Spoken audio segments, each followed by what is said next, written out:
friends, it's Diane, the Creative Inkster, and you're joining me today on September 11th. This is my second day of the 12 days of the holidays, and I'm thrilled to be here with you with a third project. I hope you've enjoyed the items and the ideas and learned a whole bunch of things that we've been bringing to you over the last 10 days. Yesterday was Chrissy and tomorrow is Sandra, and that wraps up our 12 days of the holidays, featuring products from the mini catalog September to December 2024. Today my project is going to involve using the Humble Home. This is on page 46 of the mini catalog, and I had shown you a couple projects already today that were a 3D wall art and a screen card, and now I'm going to show you a simpler version of the screen card that actually uses a number of the stamps in the stamp set beyond just the punch.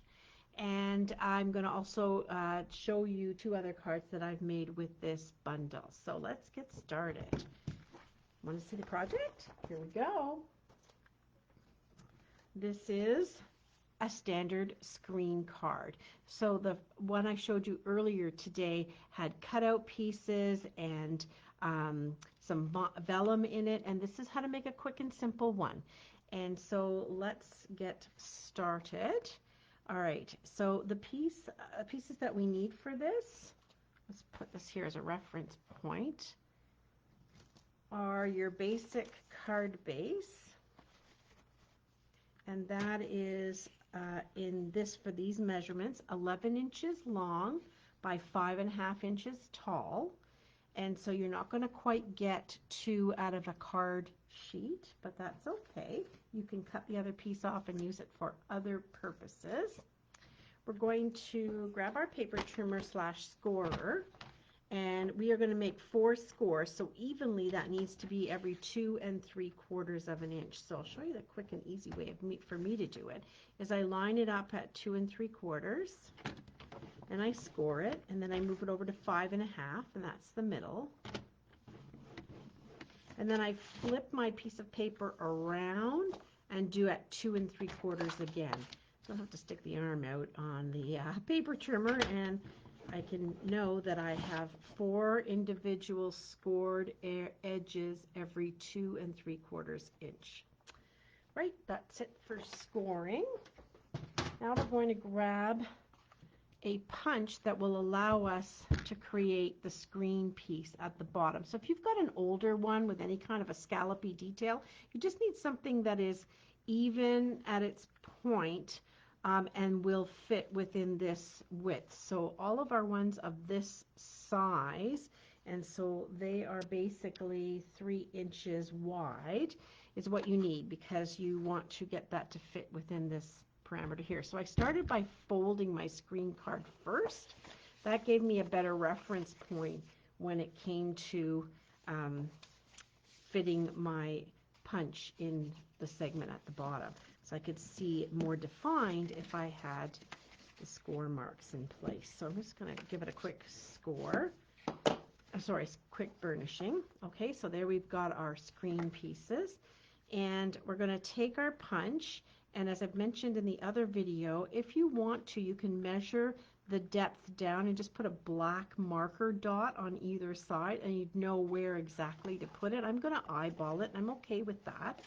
I'm going to open it just a little bit so that I'm able to get my punch in nicely. The punch is a little wider than that 2 3/4 inch piece. So I'm eyeballing the bottom. I really only need to get the first one, because then I can do a couple of other tricks. I'll show you a different trick as well for lining them all up evenly.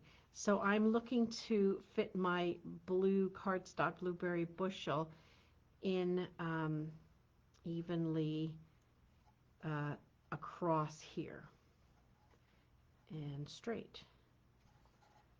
Okay, there's the first punch. And I did a pretty good job. I've got about the same width on either side of there. Let me hold it against the white paper so you can see. There's my score line, so that little smidge and that little smidge. And so what you can do, and I showed in the other video, was fold it over, line your punch up, and punch again.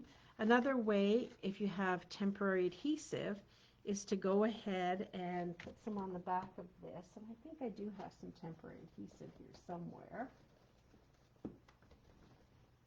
Stampin' Up! Does not sell a temporary adhesive at the moment, so this is an off-brand that I'm using.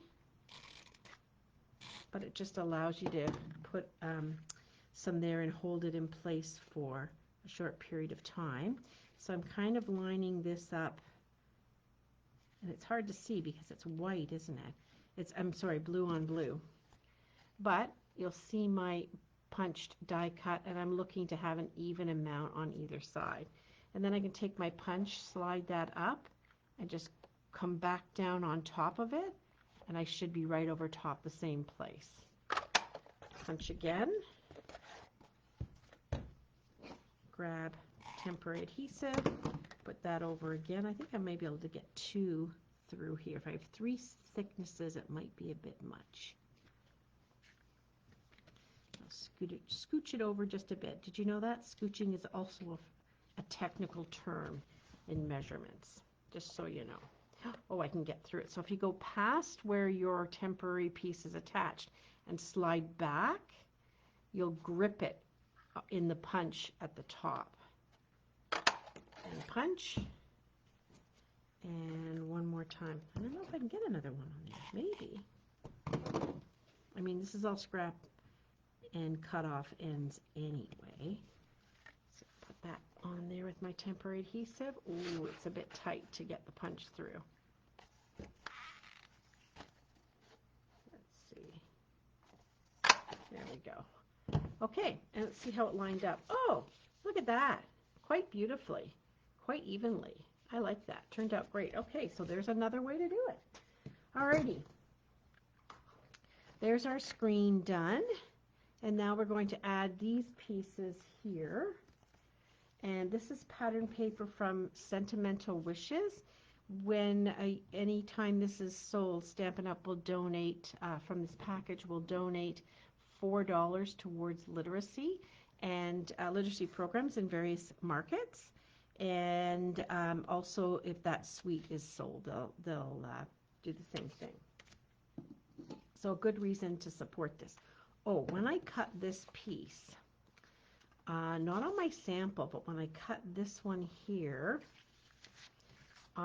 it measures 4 1/8 each segment and 2 1/2. So I had a 10-inch wide, 4 1/8 inch tall, and I cut it so that my screen pieces would have a pattern across. So let's see if I can find that pattern. I know this one and this one go together.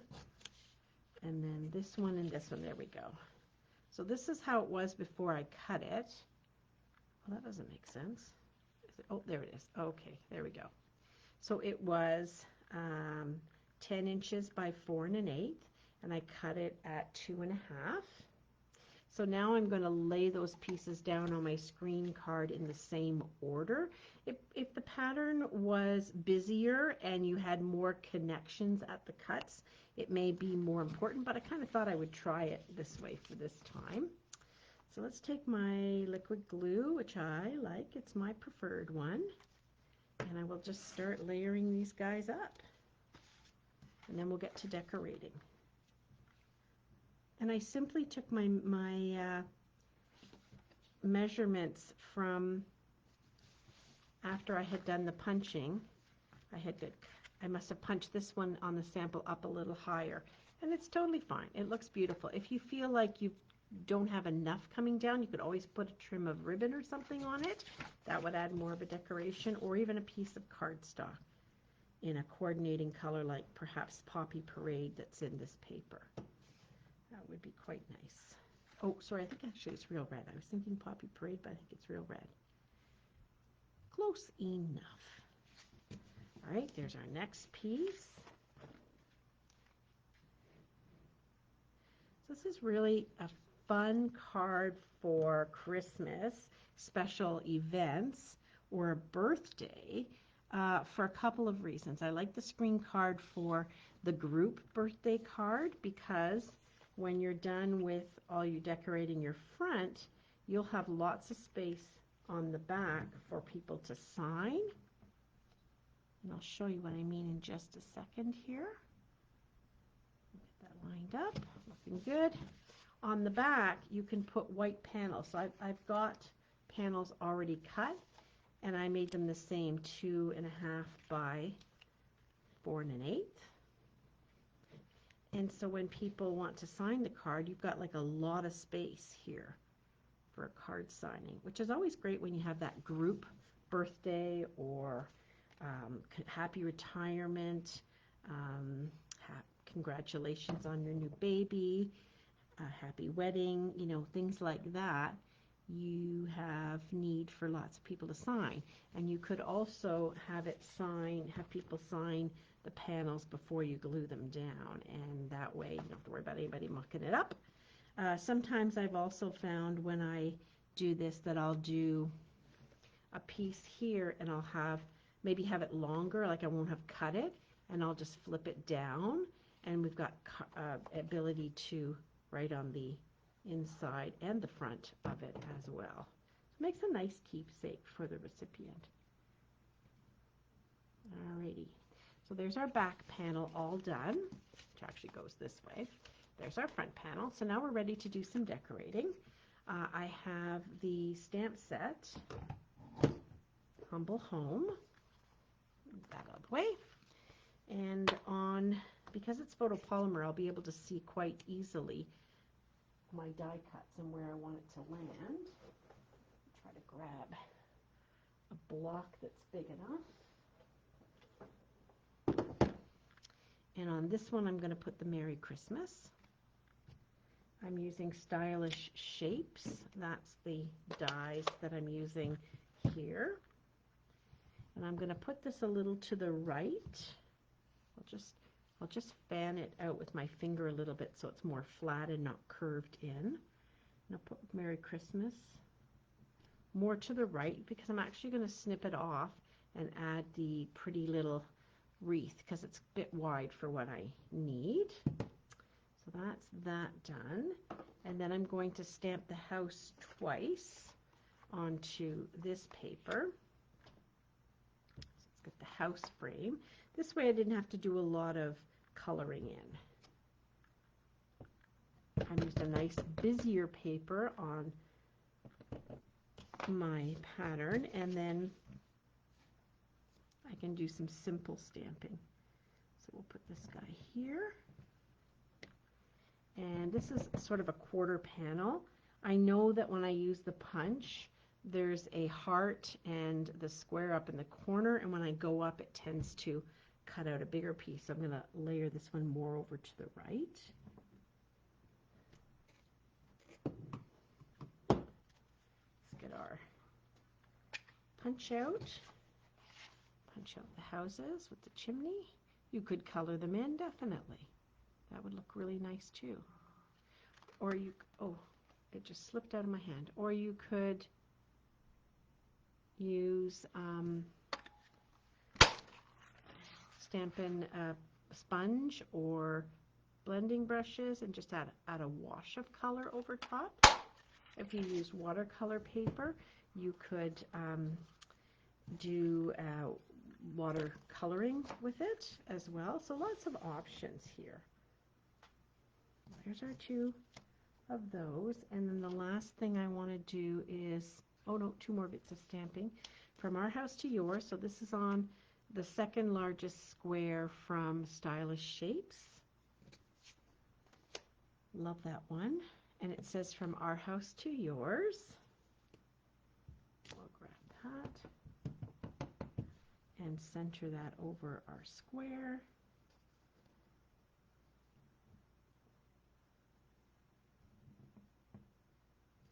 Remember the magic when you're stamping is tap, tap, and then press and hold on your paper for 3 to 5 seconds. And that's a bit of a helpful tip for when you're stamping so that you don't transfer too much ink. The magic happens when the ink gets to sit on the paper afterward. Here is the little wreath, and I meant to stamp it in black, but I don't have that handy, so I'm going to just do it in blueberry bushel, and I'm going to carefully color with my Stampin' Blends. So typically when you are coloring something in with Stampin' Blends, which are an alcohol-based marker, you want to use something like Tuxedo Black, which is a water-based ink. So let's grab this. This is shaded Spruce. And let's color it in. There's no die or punch for the wreath. I'm just going to cut it out by hand. It's a small enough piece. That brings its own challenges. And then I'm going to color in the red of the bow with my light real red. Oops, not that end. Light real red. So I want to be careful because I'm not using Tuxedo Black. I am using a Stampin' Classic ink.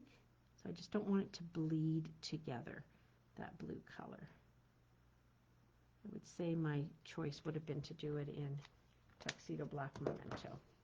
Okay, let's grab paper snips. Cut this out. And I'll have that ready to go on. When I hand cut out, I go around the image, but I do leave a little bit of a white border. I find that if I try to go perfectly onto the stamped edge, I am not going to do a great job. I am going to have it uneven or nick a piece right off. If I have the white, at least it's going to sit on another color and not look quite as obvious. I hope you've really been enjoying this week, 10 days that 12 days in total that we've been working on and bringing you projects, because it's been a lot of fun for us. And we really hope that you have gained a lot from it, and we'll come back and do it again. We do an event every 2 months, basically, not usually 12 days long. And so our next one will probably be November-ish. And just straighten this up a bit. So watch for details of that, or ask the demonstrator that brought you to the event. Back over here to my screen card. I'm going to just glue this piece down, and for my wreath I'm going to pop it up on a dimensional. I want to be able to fold this and get it into the mail. So if I have too many dimensionals in too many different places, it does get quite thick quite easily.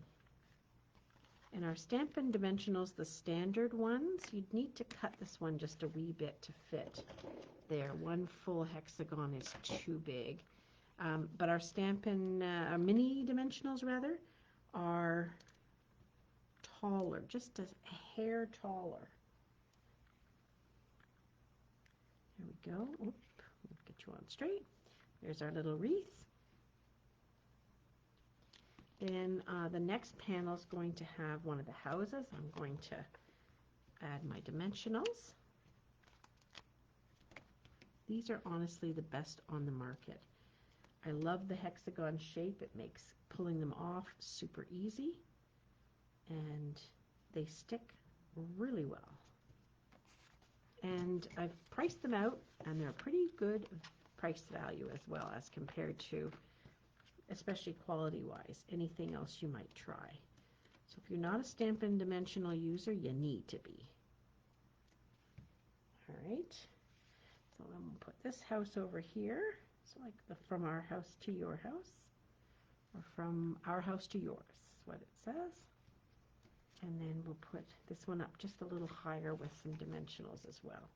But isn't this a nice card to display when you get your Christmas cards and you got them from different people and you want to display one that's particularly pretty? Actually, I think I want to really show this piece here, so I'm going to put this down further than I'd originally thought. Radio, that is a very simple screen card, and it shows off some of the features of the humble home. Let me show you a couple of other cards that I made playing with this bundle. we go. This one is Pool Party, from our house to yours. So this doesn't specifically say I'm a Christmas card. I use the Leaf Fall embossing folder, which is not embossed the entire piece. It sort of comes off the edge. And this is an online exclusive product.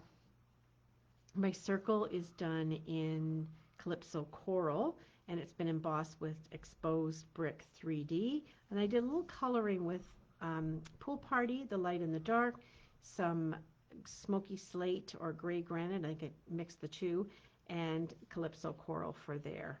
And these are the little dappled dots that came in the Charming Duck Pond, or I guess it's called Lily Pond Lane suite. And they're super cute on here because they've just got that nice color of, I think they're Pebbled Path, but they're a really nice light color on here.